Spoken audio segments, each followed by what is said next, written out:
Hello dear students, welcome to my channel GR tutorial. इस वीडियो में हम एग्जाम्पल 4 को सॉल्व करेंगे।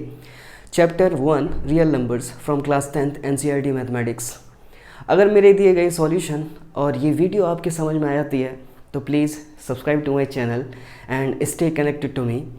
मैं आपको बताऊंगा कि इस सवाल को कैसे करते हैं।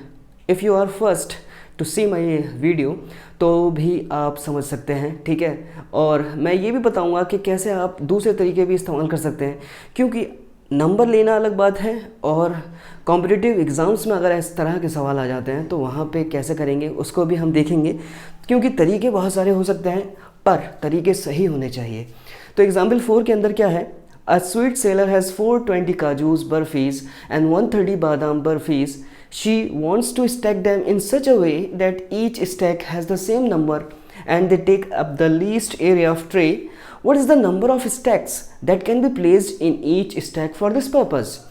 तो वो चाहती है इस तरीके से उन बर्फीज़ और 420 काजूस को कि वो जब ट्रे के अंदर रखे जाएं, जो डब्बा होता है बर्फ़ी का, मतलब मिठाई का डब्बा जो होता है, वो इस तरीके से रखना चाहती हैं कि वो कम से कम एरिया उस ट्रे का ऑक्यूपाई कर सकें।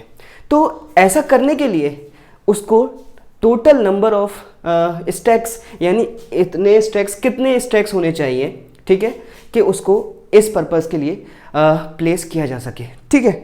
तो हम देखेंगे कि इस तरह के सवालों में क्या एलसीएम लेना पड़ेगा, क्या एचसीएफ लेना पड़ेगा।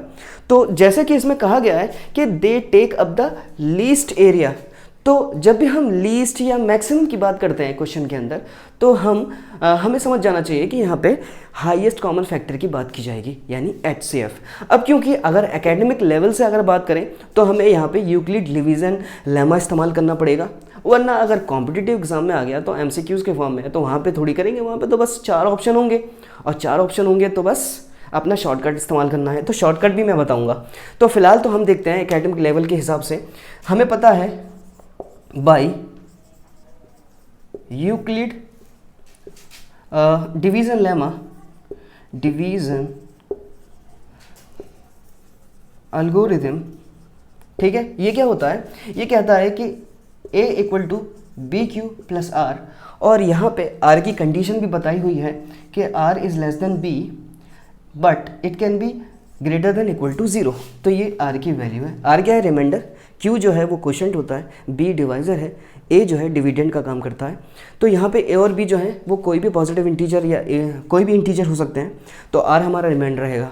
तो यहाँ पे देखने की बात यह है कि अगर इसको इस तरीके से करना है तो यहाँ पे क्या है, देखेंगे हम कि 420 और 30 का एचसीएफ हमें चाहिए, तभी हम बता पाएंगे कि वो कितने नंबर ऑफ स्टैक्स होंगे जो इस पर्पज़ के लिए इस्तेमाल किया जाएगा। तो यहाँ पे दिख रहा है कि 420 इज़ ग्रेटर देन 130, तो यहाँ पर A की वैल्यू जो होगी वो 420 हो जाएगी और B की वैल्यू जो होगी वो 130 होगी इनटू।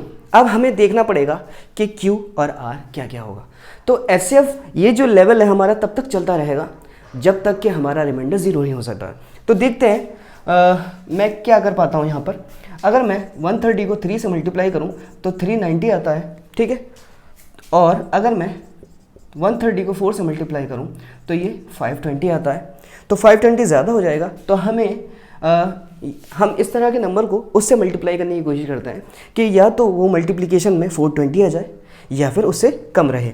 तो ये तो ज़्यादा आ रहा है, 4 से मल्टीप्लाई करने पर हमें 3 से ही करना पड़ेगा। तो हमने देखा कि 390 आ रहा है, माइनस करेंगे तभी हमें पता चलेगा रिमाइंडर कितना बचेगा। तो हमें 390 में माइनस करेंगे तो हमें पता चलेगा कि यहाँ पर 12 माइनस 3, तो यहाँ पे 30 रिमेनिंग हो रहा है विच इज़ द रिमाइंडर। तो यहाँ पर अभी 0 नहीं आया, इसका मतलब एचसीएफ भी नहीं आया है।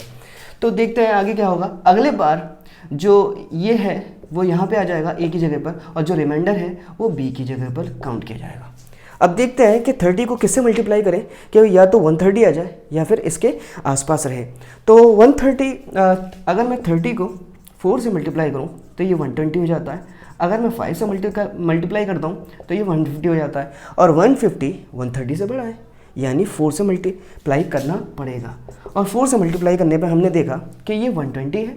रिमाइंडर कितना बचेगा, तो 130 से 120 को माइनस करेंगे तो 10 बचेगा रिमाइंडर, ठीक है।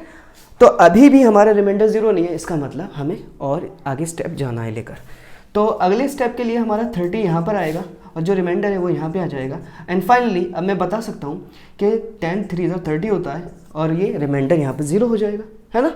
तो रिमाइंडर 0 हो जाएगा ना, 10 3 30 और 30 - 30 0 होता है। तो मैंने कहा कि जिस स्टेप पे रिमाइंडर 0 हो जाए उसी का ये जो नंबर होगा वो HCF कहलाया जाएगा। यानी जो HCF है किसका, 420 एंड 130 का, वो 10 आ गया।